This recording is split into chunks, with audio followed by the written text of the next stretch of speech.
Lamentations 3:22-23. Because of the Lord's great love, we are not consumed, for His compassions never fail. They are new every morning. Great is your faithfulness. Lamentations is believed to have been written by Jeremiah. And to read it in the easy-to-read version, we are still alive because the Lord's faithful love never ends. Every morning, He shows it in new ways. You are so very true and loyal.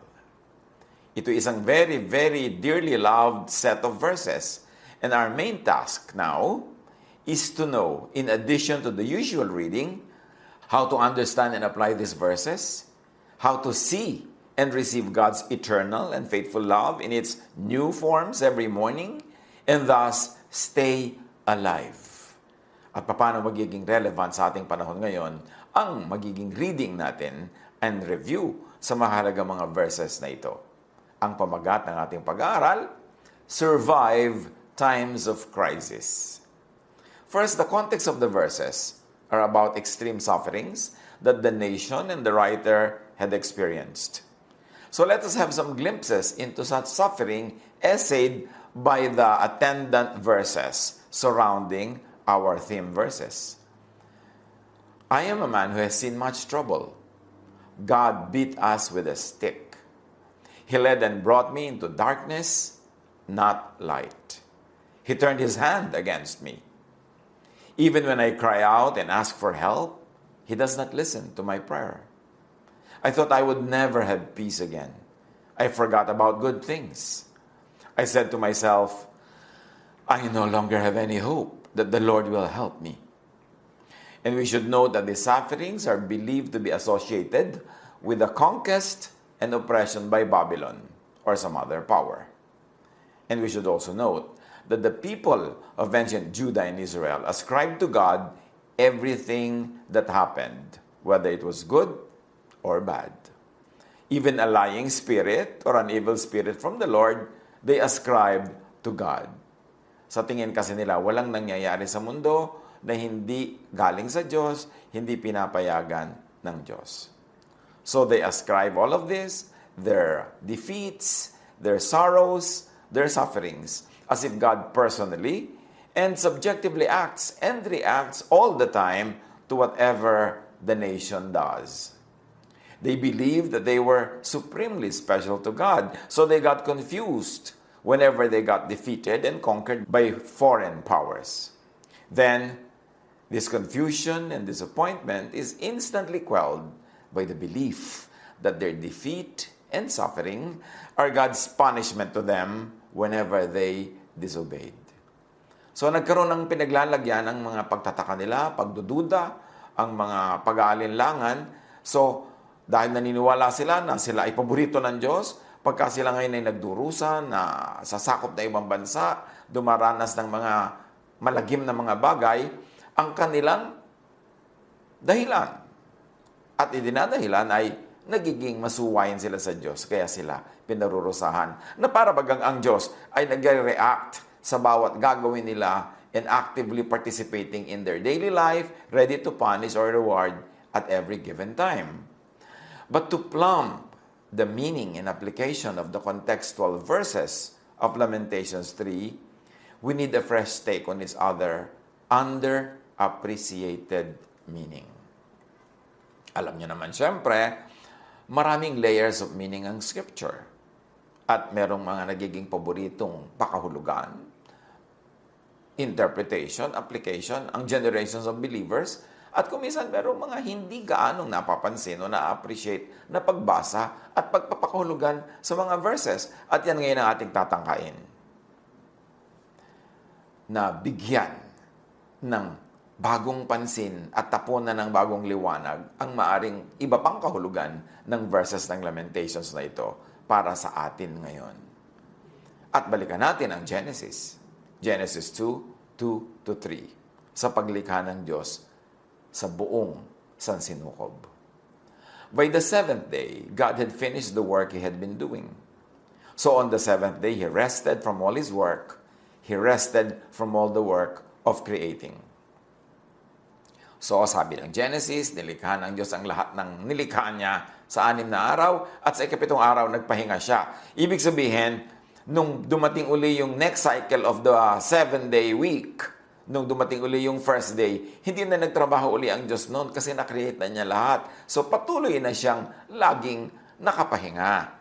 Hindi na siya actively creating, recreating dahil ang ginawa niyang system sa kanyang creation is a system that kept on recreating itself, that kept on reusing what could be used, that kept on recycling everything.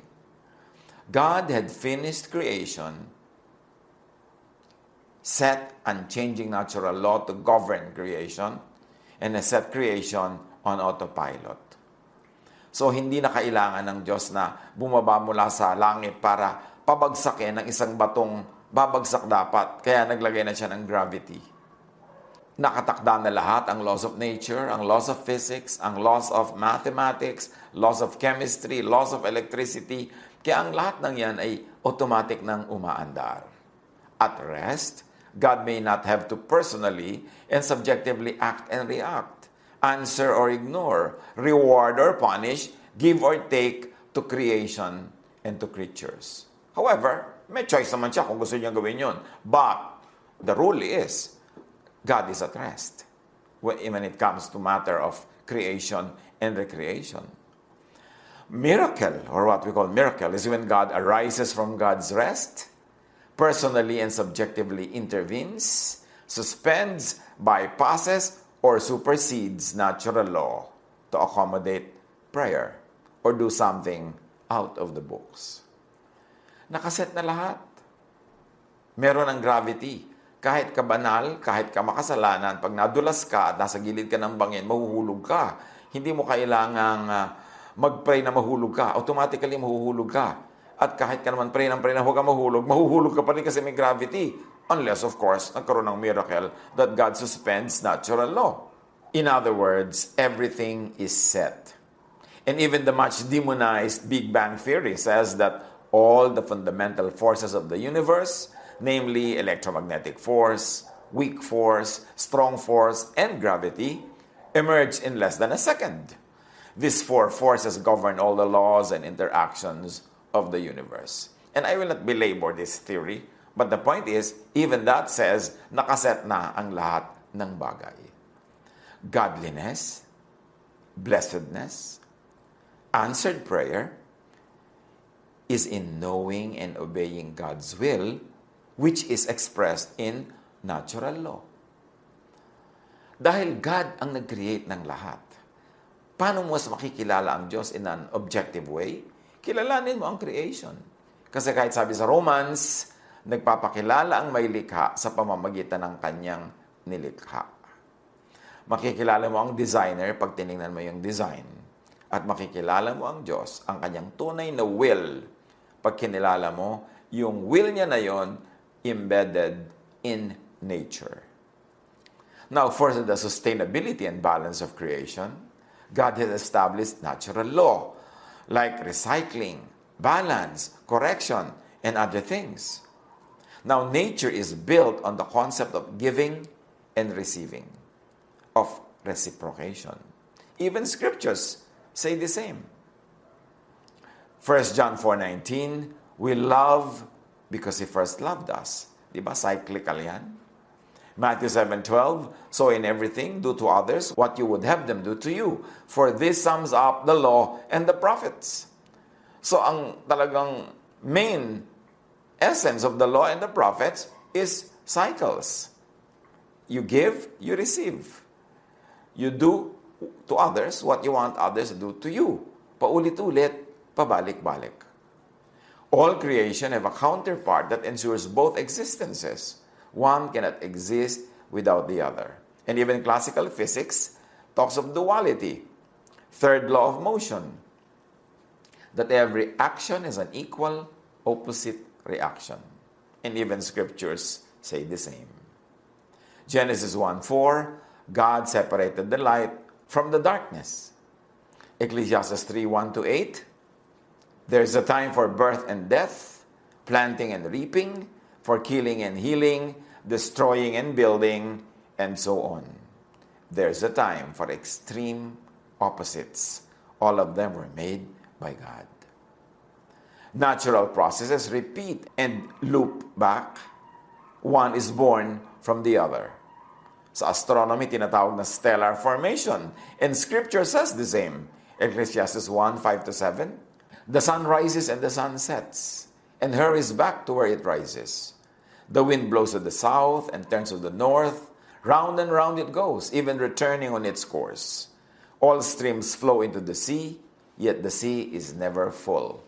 To the place the streams come from, there they return again. And Psalm 104:14. He makes grass grow for the cattle and plants for people to cultivate, bringing forth food from the earth. So yung grass, kinain ng baka. Yung baka naman, ay kung namatay sa old age, naging lupa uli, naging grass uli. O kung kinain siya ng lion, yung lion ay namatay din, napunta sa lupa, naging grass uli. O kinain siya ng tao, yung tao namatay din, napunta uli sa lupa, kinain uli ng mga halaman, yung nutrients, naging damo uli. Cycle ng cycle lahat. Everything is recycled. Now, natural processes repeat and loop back. There is cause and effect. And the effect will become causes. And the causes will once again have effects. Tulad ng the laws of science, ng physics, math, chemistry. The law of equivalent exchange. Energy input equals energy output. Sa biological cycle, the carbon-oxygen cycle. And Scripture says the same. 2 Corinthians 8:14, at the present time your plenty will supply what they need, so that in turn their plenty will supply what you need. So, natural processes repeat and loop back. One is born from the other. So there are methods of warning, correction, restoration, in creation. Pag nagkakaroon ng ecological imbalance, may warning yan. Mararamdaman nating lahat. Pagka merong imbalance, halimbawa sa katawan, nagkakasakit ka. Pag merong imbalance sa activity ng mga tao, magkakaroon siya ng mababasa niyang mga senyales that something is wrong. Ganon, naka-automatic ang creation. Meron siyang autopilot. Mararamdaman ng katawan mo pag may sakit ka, ipaparamdam sa'yo. Kahit nga kung minsan, gabi, you need to go to the bathroom, gigisingin ka ng sarili mong isip, ng sarili mong katawan. Kasi may imbalance sa katawan mo. Sobrang marami ng mga waste matter na dapat ay ilabas. So, ginawa na yan ng Diyos, lahat-lahat. Hindi tayo kailangang gisingin ng Diyos every time na meron tayong waste matter na kailangang ilabas sa ating katawan. Built-in na sa katawan natin. At pagka hindi nagwa-work yung mga built-in systems na yan, magkakaroon ka ng sakit, mararamdaman mo, gagawa mo man paraan, magpapagamot ka. If you are chemically imbalanced, gagamutin ka ng medications na magbibigay sa'yo ng balance. Kung meron kang psychological, psychiatric imbalance, magkakaroon ka ng counseling o bibigyan ka ng intervention ng mga medicines. Laging ang point natin ibalik sa balance kasi kinirate ng Diyos na may balance at dapat nagre-rebalance automatically ang creation. Now, the law of balance. All processes will continue to move in exchange with each other until both reach an equilibrium. Ganyan din sa ecology at sa ecological balance. And then Scripture says the same. Proverbs 21:13, whoever shuts their ears to the cry of the poor will also cry out and not be answered. Ang tawag ng iba pa nga, karma. James 4:3, you ask and do not receive because you ask wrongly to spend it on your passions. You are not asking so that you will receive it and you can also give and share. You want it only for yourself, it will not be given to you because the cycle will be cut. There will be no automatic rebalancing of everything, so hindi ibibigay sa iyo ang hinihingi mo. Luke 17:33, whoever tries to keep their life will lose it, and whoever loses their life will preserve it. So you see this rule? You keep what you give away. You give what you want to keep. Pabalik-balik, paulit-ulit. And we should take note, as we have said before, God does not have to personally act and react each and every time humans did something right. And here, by right, we like to attach the meaning in accordance with established natural law. So pag may ginagawa kang tama, natutulog kang mabuti, nag-aaral ka, uma-attend ka sa mga klase, ang nangyayari, pag nag-exam, papasa ka because you are doing what is right according to natural law. Ngayon, hindi ka nag-aral, nagpuyat ka, naglakwatsa ka, you are not doing what natural law tells you to do, hindi ka papasa, hindi mo magagawa yung gusto mong gawin, it will not work. So, when you do the right thing, God rewards you. When you do what is right in accordance with natural law, the whole system will reward you because you are in harmony with the system. Now, what happens if what you do is wrong or not in accordance with established natural law? Then, as we have said, the system punishes you. Right or wrong here could be according to religious law. And usually that is what we mean by right or wrong. But religious law is mostly man-made. Kaya iba-ibang sekta, iba-ibang religion, iba-iba yung laws. So, paano mo matitiyak na God ang may gawa niyan? Iba-iba nga yung mga laws ng iba-ibang mga religions. Kaya hindi lahat ng prayers ng religious ay answered. Kasi hindi como religious ay in accordance na agad with God's will. God's will or God's law is more reliably embedded in natural law, which is surely of God's making than in religious or sectarian laws which are mostly man-made. At dito marami nagtataka, nadidisappoint at nadidisillusion. Bakit ako religious? Nagkasakit din ako.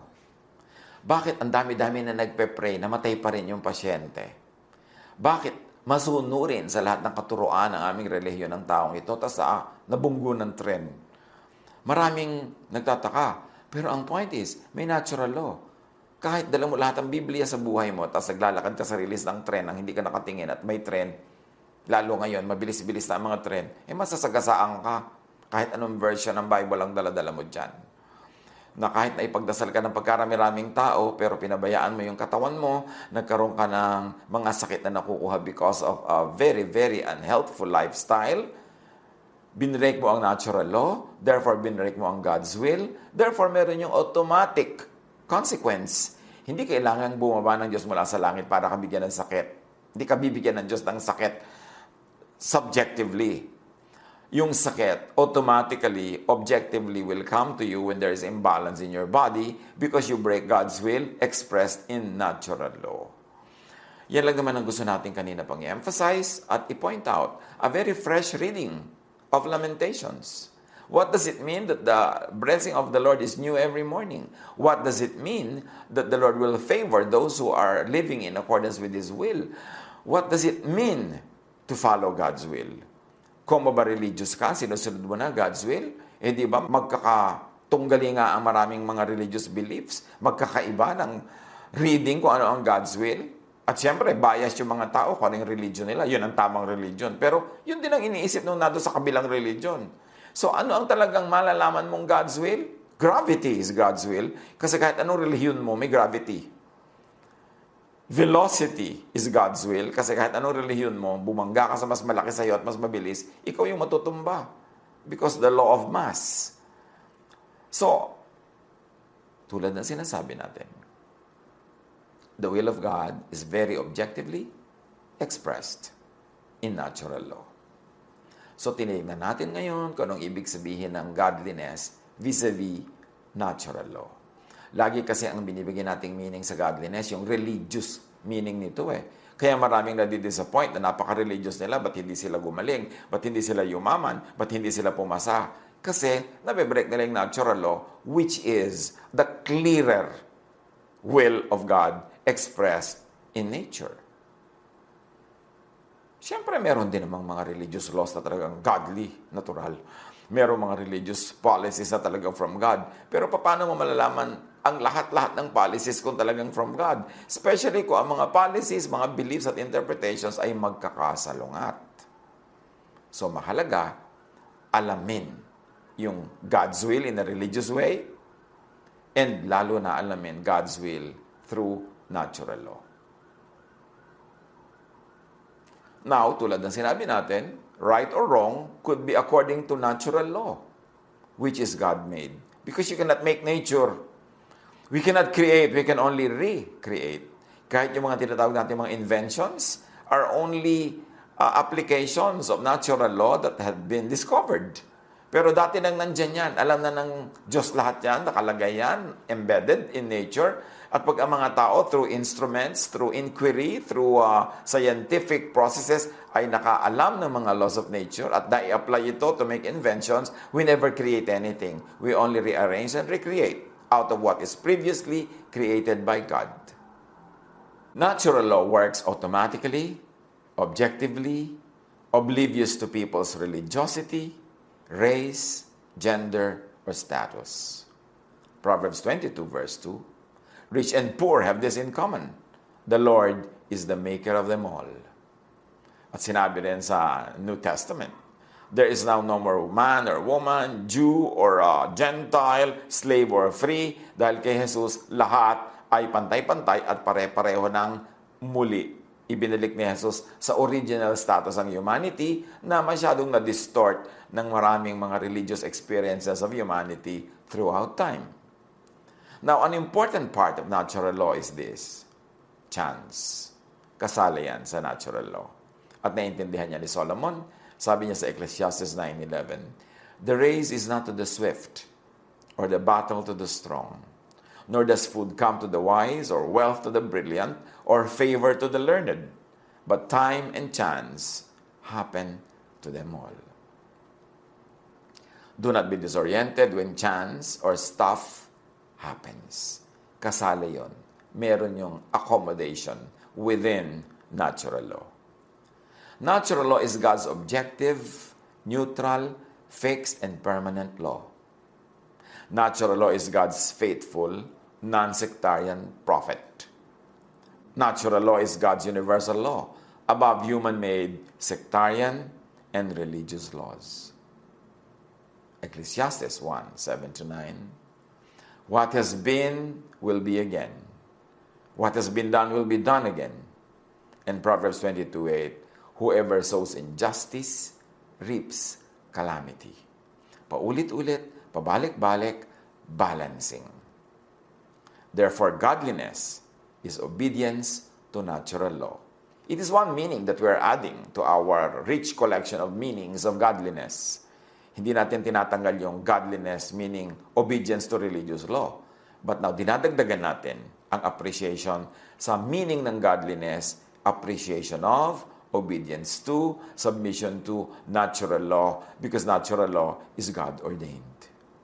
Galatians 6:7, God cannot be mocked. A man reaps what he sows, which is very natural law when applied. This being established, we can now proceed to plumb the contextual verses of Lamentations. Introduction pa lang ang discussion natin kanina. Gusto lang nating establish na yes, meron pa mga ibang magagandang readings, yung Lamentations. Readings ng ibig sabihin ng being blessed. Readings ng being renewed in the Lord. Readings ng ibig sabihin ng godliness and pleasing God and therefore deserving or accepting or receiving blessings. So balikan natin yung mga verses ng Lamentations 3. But then I think about this and I have hope. We are still alive because the Lord's faithful love never ends. And may we read, because the Lord's natural correction and restoration never ends. Every morning He shows it in new ways. You are very true and loyal. I say to myself, the Lord is my God and I trust Him. Or, the Lord is my portion and I trust Him. And if we apply this, I will trust in and abide by His natural law. Pag sinabi mong, the Lord is my God, I will trust Him. Anong trust yun? First of all, trust in His natural law. Operate by it, obey it, live within its bounds, and you will be blessed. And the blessing will be automatic because it is built in. The Lord is good to those who wait for Him. He is good to those who look for Him. Now, an application that we like to propose now is that the Lord is good to those who wait and look for His natural law. Lamentations 3:26, it is good to wait quietly for the Lord to save them. And if I may add, and not make drama. He should remember that the Lord does not reject people forever. When He punishes, He also has mercy. He has mercy because of His great love and kindness, which we like to read as mayroong limit, may end ang correction. When balance is reached, titigil na ang correction. Pag gumaling na, titigil na ang medication. Pag naliwanagan na, titigilan na ang further illumination. So, ano ang application niyan sa buhay natin? To receive the blessings that we search for in Lamentations, magkusang mag-balance. Gusto mo palang ma-bless? Seek the Lord. Seek His law. Seek His natural law and abide by it, obey it, and if you had committed a mistake, correct it. Para magkaroon ng automatic correction, automatic balancing, automatic restoration. He does not enjoy causing people pain. He does not like to make anyone unhappy. But natural law is objective. No one is above natural law, no matter the religious status. Remember that. Dahil yan ang source ng maraming disappointment ng mga relihiyoso. Kuminsan, they neglect natural law and all they do is religious ritual, religious activity. Tapos, nagtataka sila pag hindi nila nakamit yung kanilang hinihiling sa Diyos. No one can say something and make it happen unless the Lord orders it. Or if we may say, unless it conforms with God's natural law. So, wag puro dasal, ngawa, pero walang gawa. Plant to harvest. Position yourself in the path of blessing, like the tree planted by streams of water. Alam nga namang tree ka, ang layo-layo mo sa streams of water, tapos ina-expect mo, sariwa ang dahon mo, mamunga ka, mamulaklak sa panahon, at maging malabay at matibay. At sa buhay, maraming ganyan. Sasabihin nila, the Lord will provide. So very religious, very spiritual ang dating. Pero hindi nagtatrabaho. Hindi nagtatanim. Walang ginagawang gainful employment or gainful production. Tapos nagtataka sila, nagdurusa sila, nagdarahop, naghihirap. Tapos sasabihin na, nasa na yung promise that the Lord will provide? Yes, the Lord will provide, but may gagawin ka. Tulad ng sabi na matatanda, nasa Diyos ang awa, nasa tao ang gawa. Plant so that you will harvest. Don't ask God to plant for you. When you plant, inilagay na ng Diyos sa lupa, sa hangin, sa tubig, ang lahat ng elements para yung itinanim mo ay magbunga. So, hindi na kailangang bumaba ang Diyos mula sa langit para alagaan yung tanim mo. Built-in na. Pero kung nagtanim ka sa lupang hindi naman mataba, hindi mo naman diniligan, inilagay mo yung halaman na pang desert doon sa tabi ng ilog o sa basang-basang lupa, hindi magpa-prosper ang iyong agriculture. Kaya dapat alam mo yung laws of nature. Because God made all those laws. To be godly is to know and abide by the laws of nature.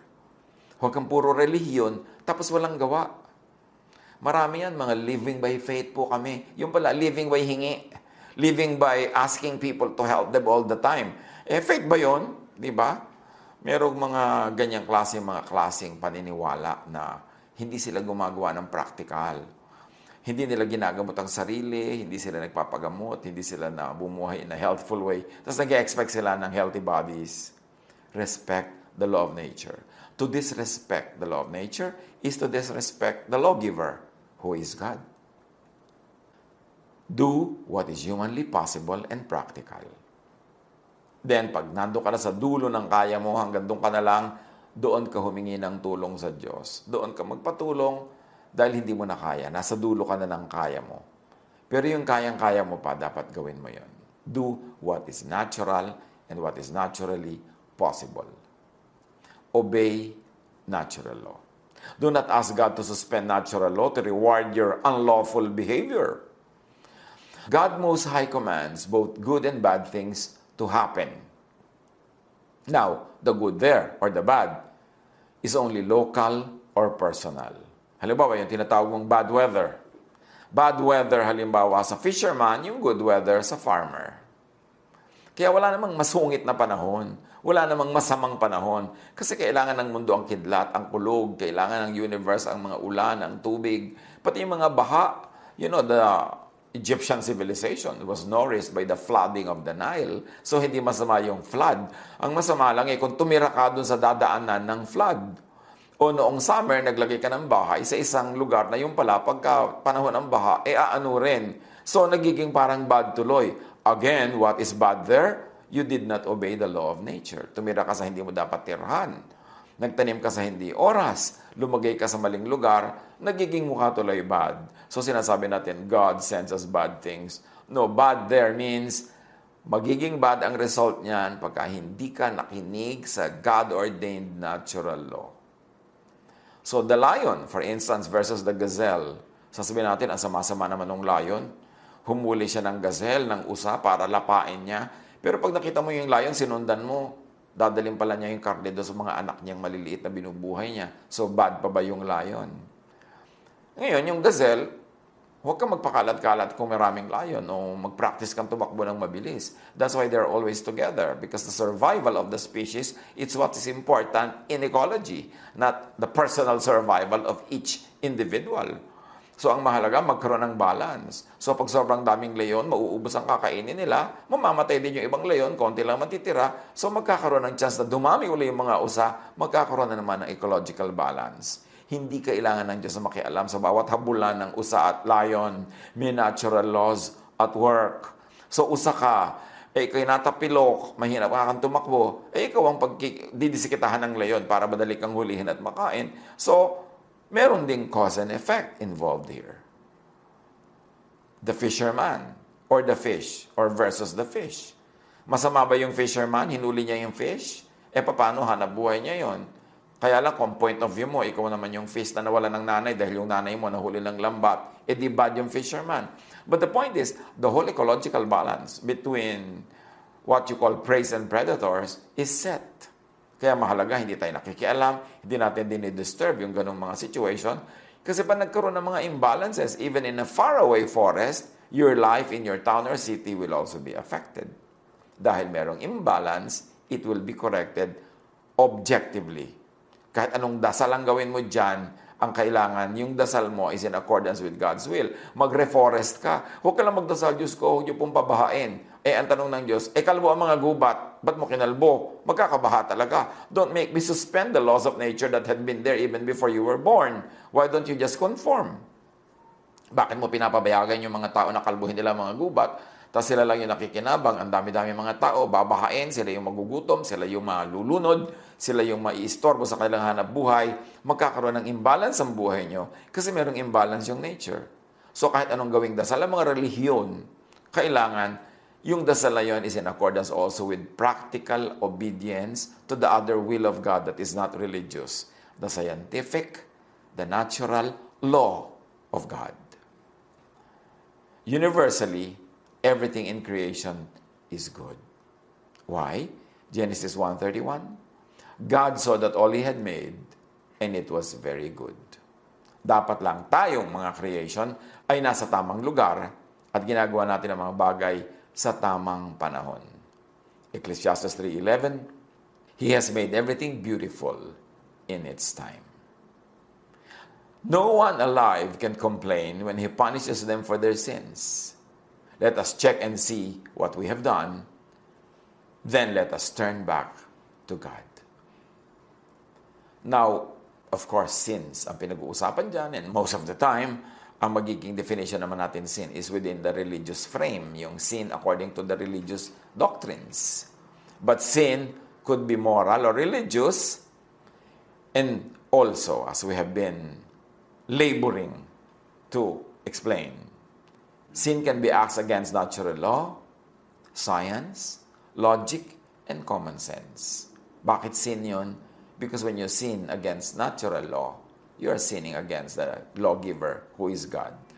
So, merong sin na religious at merong sin na sin against natural law. Dahil merong cause and effect, merong consequence, therefore may punishment. Let us lift up our hearts and our hands to the God of heaven. And we can read this, enrich its reading, add to its reading, to mean let us submit to and abide by God's natural law. Let us say to him, we have sinned and have been stubborn. Because of this, you have not forgiven us. So ano yan? Cause and effect lang. Huwag natin personalin. Yung iba, sobrang pinapersonal, nagtatampo pa sa Diyos. Yung, bakit ipinagdasal ko po ang nanay ko, tapos namatay pa rin? Bakit naman, napakabait ng tatay ko sa dinami-rami ng mga tao, bakit siya pa po yung namatay? So magtatampo sa Diyos, hindi na magba-Bible study, hindi na magpe-pray, bibitawan ng ministry. Ang tanong ito, sinunod ba ninyo ang natural law? Yes, sinunod naman po namin lahat. Pray pa po kami ng pray. Well, may isa pang natural law, time and chance. Nasabi ng napakatalinong si Solomon, hindi lahat ng mabilis ang nananalo sa karera. Hindi lahat ng matalino ang nagkakaroon ng pagkain. At hindi lahat ng iyong inaasahan at ginagawa mo kung ano yung practical, mangyayari. Sabi niya, time and chance happens to all. Huwag personalin pag natamaan tayo ng time and chance. Parang natamaan ka ng kidlat. Huwag mong personalin. Hindi pinlano ng Diyos na sa ganung oras, sa ganung lugar, ilagay ka doon para tamaan ka ng kidlat sa lugar na yon. Time and chance. At meron naman, cause and effect. Naglalakad ka sa isang very exposed area, may mga kulog, kidlat, nakapayong ka ng metallic payong, tinamaan siyempre ng kidlat yung payong mo because it attracts yung kidlat. May scientific reason yan. Therefore, binrake mo yung natural law, may consequence. God did not have to personally punish you kasi all of that is built into creation. You just have to, like a plant, put yourself near living waters. Ilagay mo ang sarili mo sa tama at mapapabuti ka. Gawin mo mga bagay sa tamang timing at mapapabuti ka. You wrapped yourself with anger. You chased us. You killed us without mercy. Ito ay sinasabi ng Lamentations addressed to God. But this is not personal or subjective. This is just cause and effect. Pag humawa ka sa live wire, huwag mo sabihin, pinatay ako ng Diyos. Hindi kailangan bumaba ang Diyos sa langit para ka kuryentehin. Nandun yun. Kailangan alam mo yun. At huwag mong hawakan yun, huwag ka mag-expose doon. Paano kung hindi mo alam? Well, ignorance of the law excuses no one. Kaya dapat mong alamin. At huwag kang magtampo. Dasal naman po ako ng dasal, bigay ako sa mahihirap. Bakit naman nung hinawakan ko yung live wire, namatay ako bigla? Natural law Huwag personalin. Objective yan, hindi subjective. You wrapped yourself in a cloud so no prayer could get through. Dito nagmumukhang hindi nakikinig ang Diyos sa dasal, ayaw niyang makinig, but the objective laws of nature cannot and should not be trivialized by subjective pleadings. Hindi ka nag-aral, tapos magdadasal ka dyan na pumasa sa exam, yun yung sinasabing hindi dininig yung prayer. Hindi lumusot, hindi pumasok, kasi not in accordance with natural law. Para ka magkaroon ng alam na isasagot sa exam, dapat kang mag-aral. Ngayon, nag-aral ka ng nag-aral, hindi pa naman yung mga napag-aralan mo itinanong, bumagsak ka pa rin, time and chance. Again, may lugar yan pag pinag-isipan natin yung laws of creation. I will continue to cry until you look down and see us, Lord. I will continue to cry until you see us from heaven. Now, cry here should mean review, surrender, correct my ways, so I could work well within your natural law and consequently be blessed. Correct my ways so I could obtain good effects by and with a good cause and method.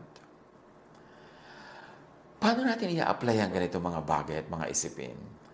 Dapat tayong tumitingin sa verses in many ways para magkaroon tayo ng understanding sa mga bagay na ang tagal-tagal na natin hindi maintindihan tapos ipinagtatampo pa ko minsan sa Diyos.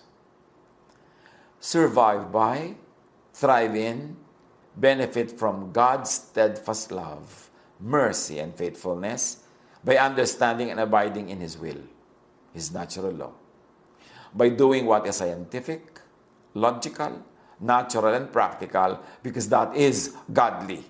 Because God is God of science, of logic, of natural and practical laws. In fact, science could be God's last prophet. Maraming mga human prophets, maraming mga pretentious prophets, pero science, knowledge, objective knowledge could be God's very, very clear prophet. Why? Kasi ang ituturo sa atin ng mga ito, ang kanilang sasabihin ay mga pawang galing talaga sa Diyos. Hindi pwedeng imbentuhin ng tao. Survive times of crisis. Obey God. Obey natural law. Basahin ang Lamentations with this frame.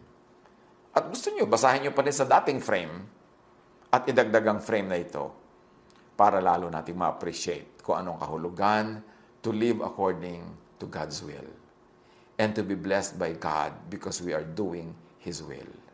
At nasa ganon, mapakinabangan natin ang mga karunungan embedded in Scripture na marapat lamang nating hukayin, tapunan ng liwanag at pakinabangan sa lahat ng panahon, lalo sa mga panahon pinagdaraanan natin ngayon. Hanapan ng mga application, i-apply para tayo ay mamuhay sa mas mabuti, mas magaan, at mas kapaki-pakinabang na bagay. God bless us all.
Love to you, mga pamangkin.